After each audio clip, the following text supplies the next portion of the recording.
ఇన్న పెట్టించుకున్నబ్బా మళ్ళీ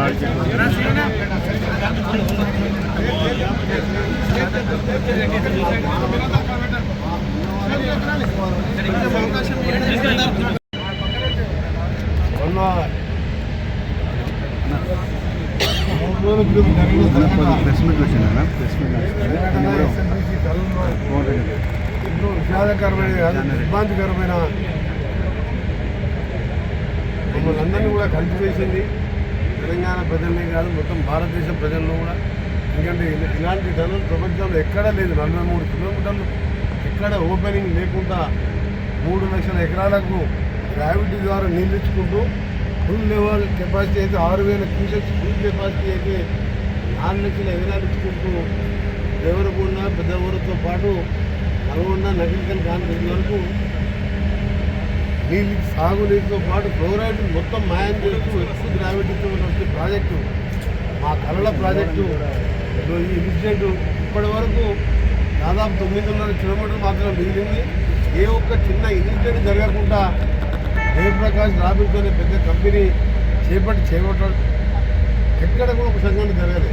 అని ఇంత పెద్ద సంఘటన ఒకటేసారి జరగగానే నిజంగా కూడా అందరం కూడా బాధపడుతూ మాది ఒకటే కోరిక, మాది ఒకటే మేము దేవుని ప్రార్థించేది ఒకటే. ఫస్ట్ మా కోసం మా ప్రాజెక్టుని కష్టపడటానికి 1000 కిలోమీటర్ల కుటుంబాలను వదిలిపెట్టి అస్సాం, జార్ఖండ్, మధ్యప్రదేశ్, ఉత్తరప్రదేశ్కి వచ్చి చిక్కిపోయిన 8 మంది వాళ్ళని ఏ విధంగా ప్రాణాలతో బయటికి తీసుకురావాలనే ఈరోజు మా గౌరవ ముఖ్యమంత్రి రేవంత్ రెడ్డి గారు కానీ, ఇరిగేషన్ మినిస్టర్ ఉత్తమ్ కుమార్ రెడ్డి గారు, రూపల్లి కృష్ణారావు గారు, అలాగే జ్ఞానారెడ్డి గారు కూడా రోజు పర్యవేక్షిస్తూ ఈరోజు స్వయంగా ఇక్కడ తెలుసుకొని కొన్ని సలహాలు ఇవ్వడానికి వారు రావడం, ఇక్కడ స్థానిక ఎమ్మెల్యే మా ఓపీ కృష్ణ కానీ, భాను నాయక్ కానీ, జయవీర్ కానీ, నేను ఈరోజు స్వయంగా రావడం, మధ్యలో 2 డేస్ నేను లేకపోవడంతో రోజు ఫోన్లో గంట మాట్లాడుతూ. ఎందుకంటే ఈ ప్రాజెక్ట్ ఇప్పుడు కాదు, వారు తెచ్చినట్టు 1981లో అంజయ్య గారు ఉన్నప్పుడు శంకుస్థాపన చేయాలని ఆలోచన.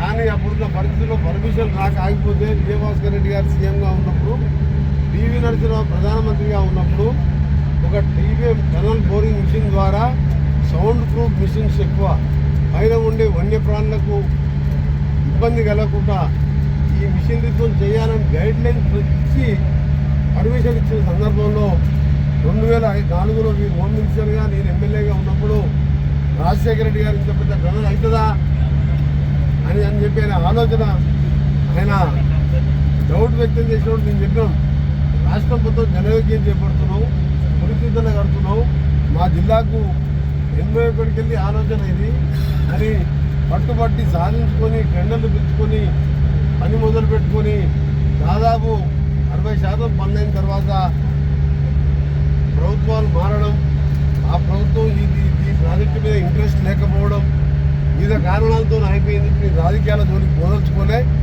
మాదల్లా ఒకటే ఇక్కడ మేము బాధపడేది ప్రాజెక్టు ఎంతో ముందో మళ్ళా చేసుకుంటాం, ప్రపంచంలో ఉన్న టనల్ కట్టిన నిపుణులన్నీ పిలిపించుకొని చేసుకుంటాం. కానీ ఆ 8 మందిని ప్రాణాలతో తిరిగి రావాలనే ఆ శ్రీశైలం మల్లలని కూడా ప్రార్థిస్తున్నాం. ఎందుకంటే ఈరోజు శ్రీశైలం దగ్గర ఇల్లుండి శివరాత్రి ఉన్నది, వాళ్ళ కుటుంబాల బాధలు కానీ అన్నీ మేము ఆలోచించుకుంటే భయం అవుతుంది మాకు.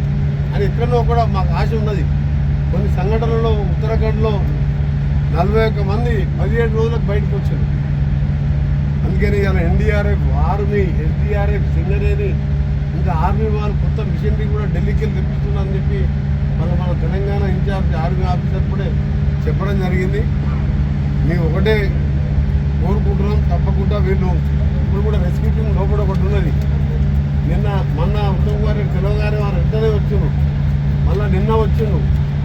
యూపల్లి కృష్ణారావు గారు వచ్చి స్పాట్ వరకు మునిగిపోయిన వరకు పోయిండు.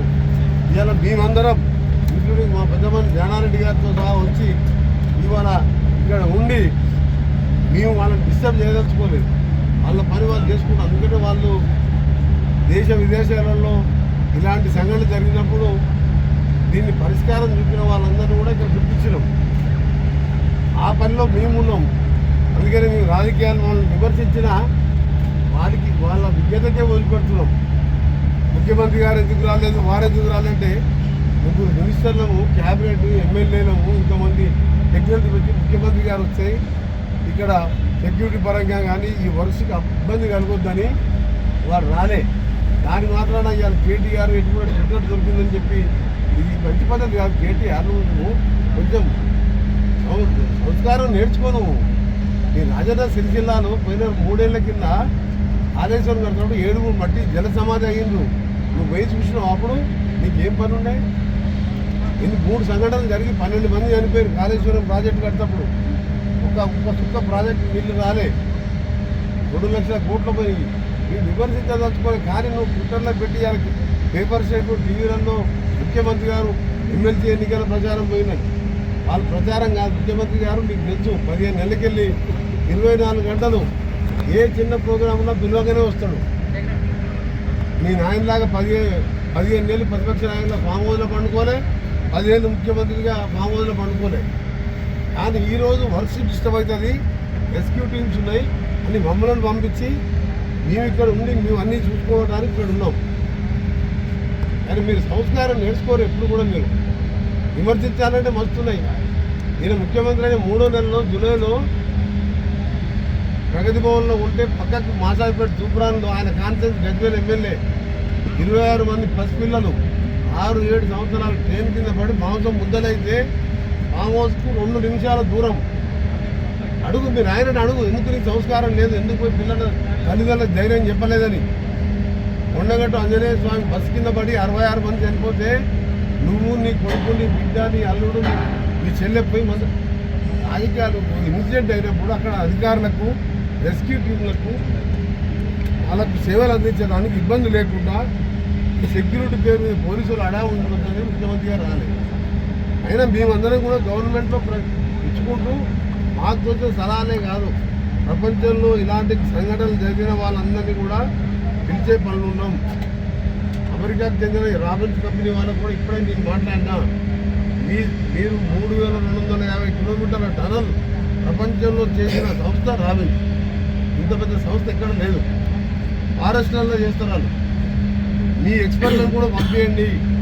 కనీసం మాకు వాళ్ళు బతుకుతారు నమ్మకం ఎక్కడో ఉన్నది అది. ఇప్పుడే చెప్పిన ఉత్తరాఖండ్లో 17 రోజుల బతికి 41 మంది. అందుకని దయచేసి మీ పత్రికా విలేకరులు కూడా పాజిటివ్గా మీరు ఉండండి, పాజిటివ్గా చెప్పండి.